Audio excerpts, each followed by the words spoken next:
there they came, they fought really hard. Amir to goal the last. And he starts off with a wide and they're trying to sneak through a single. And in all of that, Ben Sears is expected to get Clarkson back on strike.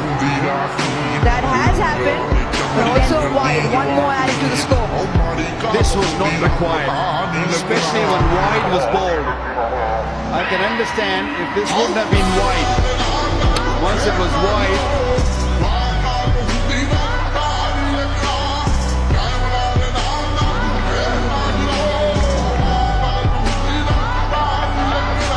for outside off stump, take it away from Clarkson's reach.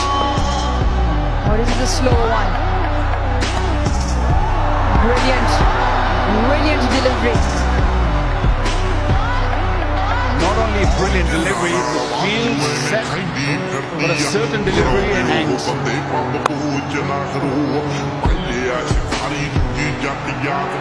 they're going to come back for two.